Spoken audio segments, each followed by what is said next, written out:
Hi everybody and welcome back to my channel. So today's video is basically a 1 year anniversary of, I think, probably my biggest achievement ever. So 1 year ago today, myself and my dad finished our 4-day cycle from London to Amsterdam, and it was literally 350 miles. We cycled it the whole way and we ended up in Dam. I wanted to do this video anyway for a little while, like since I started this channel, and I basically just want to like talk about like why we did it, what we actually did, like how like you guys can get involved with not necessarily like this charity but like different charities, and it's just such a rewarding, like great experience, and I can't recommend it enough, honestly. Like I said, it's my biggest achievement, so it's something I'm like really proud of and like really proud to talk about. So I wanted to do this video to like bring you guys in, you know. So to start off then, my mum got my dad and I one of these books each. Now my mum is so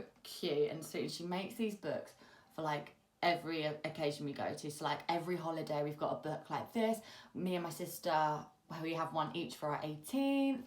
Like, she loves making them. I think this one's from Snapfish or Photo Box or something like that, but they're really, really cute, and they're such lovely sentimental gifts to give to people. Like, now I remember this cycle even more because I can look back at it and reminisce, which is so sweet. So basically I'm just going to go through this book and I'm going to put some pictures up for you guys to see what we did and then like how the journey like came together. So without further ado, also, can we just add, I went to TK Maxx for the first time yesterday in like months. This dress, look at it. Oh my God, it's so nice. I got it for £12.99, reduced from £42 from a brand called ZZ. I've never heard of them, I only know the food. So good, like, I feel like I'm telling a story, I'm like story time. So the first thing first then, why we were doing it. So we did it for a charity called St. Christopher's Hospice. Now they've got two locations. They've got one in Orpington and one in Sydenham. My nan, my dad's mum, was in St. Christopher's Hospice just before she died. I think it was like 17 years ago now, so a really, really long time ago. Ever since we've had such a close relationship with the hospice, we would go for like Christmas and like not spend whole of Christmas Day there, but go and like pay our respects. We go to like fun walks and things like that, so it's just nice. It's a nice relationship to have. When we saw that they were doing this cycle, we thought like, yes, this is such a great idea, like let's definitely do it. None of us are keen cyclists, so it's going to be a challenge, and it's raising like so much money for such a great personal cause. So yeah, we came across this. I think Dad maybe saw it on an email or on a website or something, and it basically was advertising the 350-mile cycle ride from London to Amsterdam, and you had to raise each £2,000 minimum, or you had to substitute it yourself. The hospice, I think, needs about £20 million a year to function, to run. So when you put it into perspective, £2,000 is nothing. It's probably going to do loads for the hospice, but it doesn't sound like a big amount in the grand total of things. So it was a hard target, but a like hopefully achievable one. So on the 7th of November 2018, Dad and I signed up for the challenge. I think it was £150 entry fee each, which we just paid. We didn't do for fundraising, we just paid for that. Once you were on, then you got sent like some packs and stuff on like how you can get into fundraising, and also like helping us prepare for the journey. Yeah, so the first thing we did then was set up a Just Giving page. That was really fun, setting that up, getting the words down that we wanted to say, making it our own, making it a bit personal, and finding pictures of like my dad and I and my nan. So this is the one we used for our page. Then we started our fundraising then, physical fundraising, on the 15th of December 2018. It was freezing and it was raining and it was just horrible, but we went bucket collecting outside of Bromley South train station. Can't remember how much we made from each trip, but I think you make about like £150. So it's not a massive amount of money when you're thinking of £2,000 in total, but every little helps, it really does. And also like it's just a really nice way to like get out in the community. I know that sounds stupid and ridiculous, but my dad, I think he just had a mini hip replacement, so he was on crutches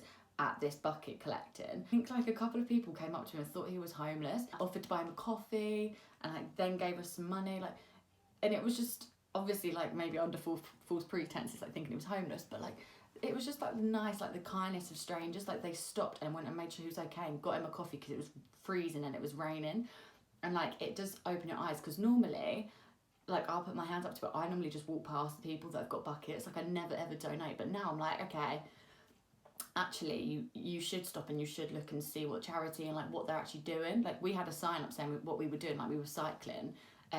So we weren't just bucket collecting, we were doing it for something, which now I would stop and have a look and like see what that is. Then we also, on the 2nd of February 2019, so into next year now, did another bucket collecting, again raised maybe like £100 to £200. So it was all coming together nicely, and all the while we were getting obviously donations through Just Giving. So we carried on doing that. We did another couple of bucket collecting, so I just put them pictures up. At our local netball club, we did like some charity games and stuff like that. So with the company I work for, I was really, really lucky. They gave me loads of prizes to give out at these raffles, and I don't think we honestly would have made the money if we hadn't have had these prizes. They gave me so much, and I'm so grateful for that, because we then, I'll put the pictures in here actually so you can see like kind of how much stuff we had. We just made some stores, and then we did like pick a number out of a box, and if it ended in a certain number you could pick a prize from the table, and it was great. We honestly made £500 maybe from that. Like it was really, really good, and people like a prize. Like it's nice to get something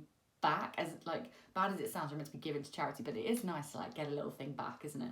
So that worked out really well. So we did that a few times, and Mum and my sister actually did that one time when we were actually on the cycle, which was really nice. So they had like a live update from us, like what we were doing, like where we were in the world, and it was really good. My dad's birthday last year fell on the Eurovision Song Contest day. Eurovision is literally my favourite night of the year. Like I love it.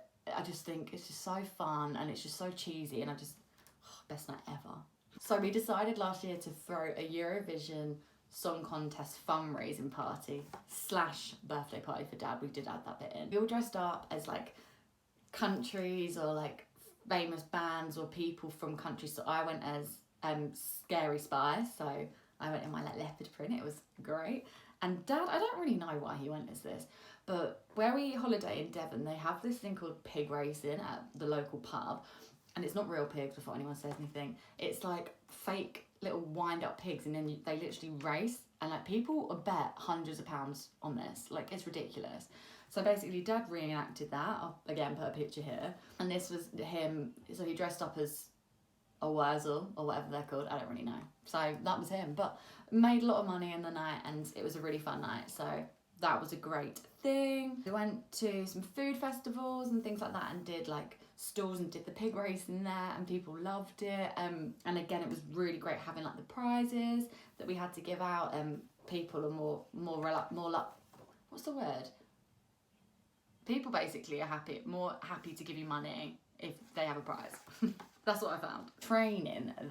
I don't think we did loads of training, but Dad thinks we did. I didn't even own a bike. I borrowed a bike from my friend from netball, and it was a lovely bike, very nice. We did a few cycles like around, so where we live, it's really nice. We can get to Kent and the countryside really quickly, and the cycles around there are really great because you do have to go up some hills, but that's all part of the training, I guess. We did a few cycles like from our home to the Kent countryside, and also we only live maybe like a 20-25 minute cycle, maybe not cycle actually, maybe drive from the actual hospice where we were going to be starting our cycle on the actual day.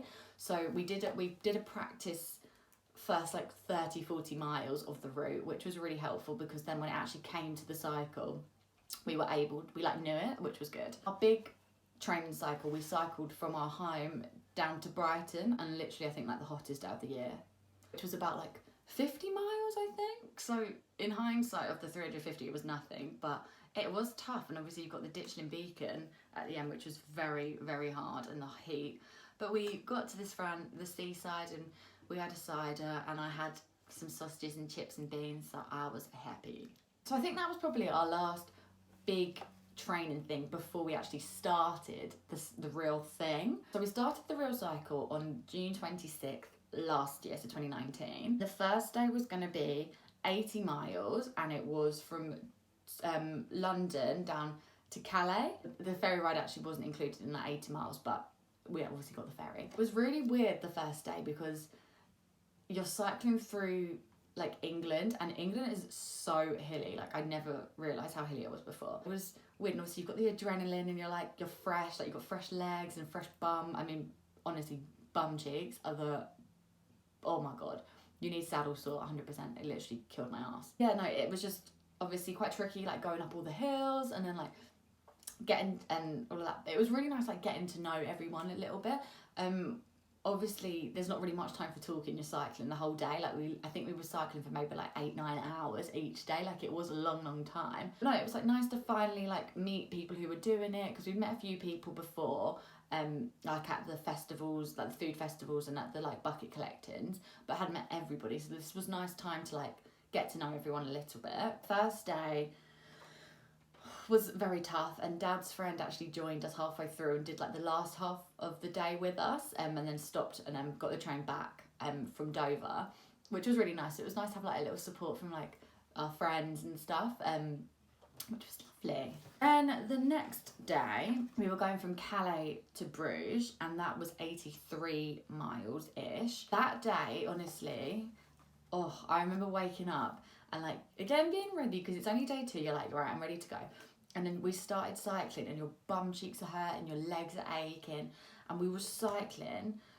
Like, I don't know if anyone's ever been down like the roads near Calais, but the way you cycle, you literally go like just straight flat roads the whole time, and the wind was literally coming at us, and I've got really dodgy knees, and they were literally like cracking, and I was crying, and it was just bloody nightmare. But we did it. We got there in the end. And it was really nice. Like every day we had like a lunch stop with everybody, and like we weren't really drinking on the lunch stops because we weren't like professional cyclists, but there was some people there that were quite like into their cycling, and they would like sprint it and then stop at pubs. Like we'd cycle past and see them at pubs, and they'd still beat us to the end. Like they were so good and so fast. At lunchtime they put on like lovely meals for us, like 3-course meals sometimes, and most of the time we were like, come on, we want to get going again. But they really took care of us, the company we went with. I think we went with Discover Adventure, and they were like so great. The main guy leading it, Ricky, was so lovely. Like just made sure everyone was okay all the time, and like had enough food, enough water, and just you couldn't fault it. Well, I couldn't anyway. So that second day we ended in Bruges, and then in the evening we got left a little walk around Bruges, which was really pretty, really nice. We did treat ourselves to a little gin and tonic actually that night. That was really nice, and we actually ate dinner that evening with the 2 ladies that organised it, Jo and Fiona, from the Hospice, and they were honestly so fun and so like welcoming and warm, and you know when you just like meet someone, you're like, you're such a good soul, and like it was really nice, and it was good to like catch up with them and like see their journey with the Hospice and like why they're working there and things like that. So that was really nice being able to have dinner with them. And the next day, day 3, was from Bruges to Breda. Now this was going to be about like 92 miles in the day, so it was going to be a really long one. That day was actually better. It was really hot, but it wasn't as blowy, like it wasn't as windy, so you're not cycling into the wind. It was really flat again, but it was quite fun because you got to go through loads of different like little towns that you probably wouldn't have noticed before. Like they're just like small little towns I've never heard of, and it was really pretty. Like you got to see the actual like culture of that country you were going through, which I thought was really nice anyway. Like it was just so pretty, like I loved it, and that was really fun. And then yeah, we got to Breda in the evening, and we didn't actually go out in Breda. I think everyone was really knackered by the end, and obviously they knew the next day was going to be our last day. So yeah, we just kind of like all like went for dinner. We all had a few drinks. The 2 ladies that sorted it all out had a massive crate of like loads of prosecco. When we arrived in Breda, we were like, it's not the last night yet, but we'll have a glass. Day 4 then was on Saturday the 29th of June, and this was from Breda to Amsterdam. So this was our final leg of the journey. This day was going to be 90 miles again, so a really long one, and it was 31 degrees. It was like, I actually can't express how hot it was. It was horrible. Like it was horrible cycling, but we got there in the end. This day was quite nice because I feel like everybody took their time a little bit. Like we all had a really long lunch break, and then everyone like cycled like at their own leisurely pace to the final, like to Amsterdam. We were all meeting at like one stop, and then we'd all cycle to another stop and meet there, so we could all go together to the final finish line, which I thought was really nice. Like it wasn't you're waiting around for hours at the end. You could stop. You had to stop at these 2 points, and then we all went in together, which was really nice. So yeah, so Dad and I got to the first stop point at I think like midway through the group, which was really nice. We all had a beer and then like waited for everyone, then we went to the next stop, and then like we all like grouped together, and then we all cycled. I can't remember what it is. Is it the museum? Maybe it's a museum. We all cycled through the museum and came out the other end, and then like friends and family, if they come out, they were meeting us there, which was so nice. Like it was just so overwhelming, and it kind of didn't sink in that like you'd finish this 350-mile cycle, that it was done. It was really weird and just a bit surreal. There's a fountain as well, like a big like fountain pond thing at the end, and we all like jumped in the pond in our cycling gear, which was so nice, and it was just like a really like memorable moment, like to end the cycle. Although I say end the cycle, then we all had to cycle about 5 miles to the hotel, which was actually like another like 10-15 minutes on the bloody bike. We got there in the end. So that evening we had like a celebration meal with everybody, and like obviously friends and family, if they'd come, they were there as well. And it was just like a nice relaxing time. Like people were more open to like drink. Like we were definitely more open to drink. Like I ended up going out in Amsterdam until 5 in the morning with some of the other cyclists. Like bloody mental. But no, it was really nice. And I feel like by this point we had all like not bonded, but we'd all like got to know each other a lot more. And it's one of those situations, because you're doing it for a hospice, there must be some connection there for like a really, really sad, horrible time. It's not something you go up to someone and say, so what's your connection with the hospice, sort of thing. It wasn't until like the last night when people were opening up and like telling their stories that you kind of like sit back and you're like, oh my god, everybody here has got a reason like why they're doing this, and everybody here has got motivations for them wanting to raise this like £2,000 each. Like it was just crazy. There was people there who had lost like husbands, people who had lost wives, brothers, sisters, mums, dads, and there was even people there who had lost their children, and it was just so eye-opening and like so awful, but also like inspirational to like see why these people are doing it. It's just crazy that all of these people have gone through like similar things. It was honestly like the most rewarding, like inspirational thing I've ever done in my life, and the people you meet and things like that,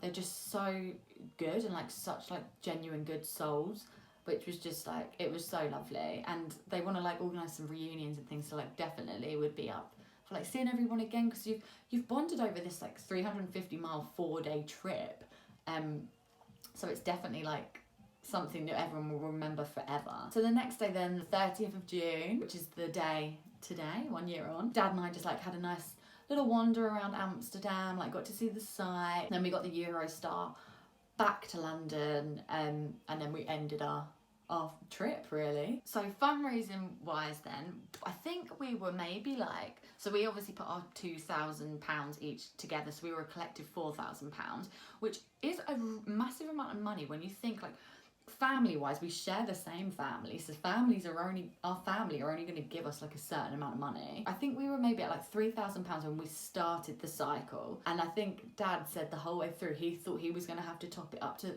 make the £4,000. It just kept going up and up every day that we were cycling, which was actually such a nice like booster to see, because you were like, oh my god, people are getting behind it and following our journey. Like it's really great. And then by the end, so by day 4, we had a total of £4,036.72, and it was just so amazing and so like relieving to have got that target and to have done it like whilst we were going, which was just really, really, really nice. And yeah, it was just a moment to say like thank you to everybody that did donate, because like the money meant so much to us because we actually got our target, but also it means so much to the hospice as well, and like it's definitely changing lives, which is just, it's kind of mad to think that, but it's really, really nice. So thank you everybody. So my nan was in the hospice for a little while before she passed away, and I think the hospice just did so much. They like went